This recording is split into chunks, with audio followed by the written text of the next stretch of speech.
ሐሰተኛ የፍርድ ቤት መያዣና ሐሰተኛ የደህንነት መታወቂያ አዘጋጅተው በመጠቀም በሕገ ወጥ የጦር መሳሪያ ግለሰቦችን ሲዘርፉ ነበር ተብለው ተደራራቢ ክስ የቀረበባቸው ሁለት ተከሳሾች በጽኑ እስራትና በገንዘብ መቀጮ እንዲቀጡ ተወሰነ። እነዚህ የቅጣት ውሳኔ የተወሰነባቸው ግለሰቦች በሰበታ ከተማ ነዋሪ የሆኑት አንተነህ በላይ ዘለቀና ሚኪያስ አማኑ ወንድሙ ይባላሉ። እነዚህ ተከሳሾች ላይ የኦሮሚያ ጠቅላይ አቃቢ ሕግ ምስራቅ ቋሚ ቅርንጫፍ ተደራራቢ ወንጀል ክሶችን አቅርቦባቸዋል።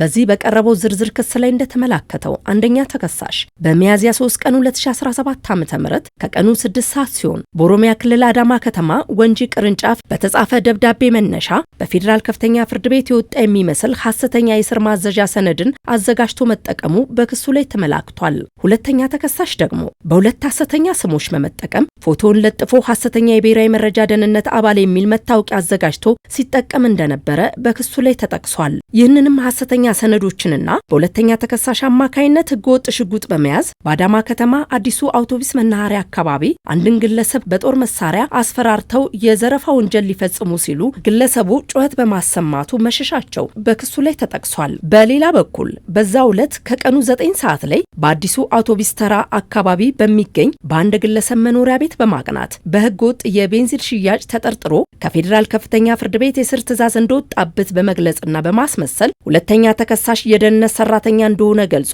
አስፈራርተው 48 ሊትር ቤንዚን ዝርፊያ መፈጸማቸው በክሱ ላይ ተጠቅሷል። በዚህ መልኩ የተለያዩ ወንብድና ወንጀሎችን ሲፈጽሙ ቆይተው በጸጥታ አካላት ጥብቅ ክትትል በቁጥጥር ስር መዋላቸውም በክሱ ላይ ተጠቅሷል። በጊዜ ቀጠሮ መዝገብ በፖሊስ ምርመራ ሲጣራባቸው ቆይቶ በአቃቢ ሕግ ክስ ተመስርቶባቸዋል። የኦሮሚያ ክልል አዳማ ከተማ ከፍተኛ ፍርድ ቤት ወንጀል ችሎትም በአቃቢ ሕግ የቀረበባቸው ተደራራቢ ክስ ዝርዝር በችሎት እንዲደርሳቸው አድርጓል። ክሱንም በንባብ አሰምቷል። ከዚህም በኋላ ተከሳሾቹ በክስ ዝርዝሩ ላይ የተጠቀሰውን የወንጀል ድርጊት አለመፈጸማቸውን ጠቅሰው ቃላቸውን አስመዝግበዋል። ከሳሽ አቃቢ ሕግ ለወንጀሉ መፈጸም የሚያስረዱ 5 የሰውና የሰነድ ማስረጃዎችን አቅርቦባቸዋል። ፍርድ ቤቱም የአቃቢ ሕግ ማስረጃን ሰምቶና መርምሮ ተከሳሾቹ በተከሰሱበት ድንጋጌ ስር እንዲከላከሉ ብይን ሰጥቷል። ይሁን እንጂ ተከሳሾቹ የአቃቢ ሕግ ማስረጃን ሳይከላከሉ በመቅረታቸው ፍርድ ቤቱ የጥፋተኝነት ፍርድ አስተላልፎባቸዋል። ከዚህም በኋላ ፍርድ ቤቱ የተከሳሾቹን የቅጣት ማቅለያ አስተያየት በመያዝ አቃቢ ሕግ ያቀረበውን የቅጣት ማክበጃንም በመያዝ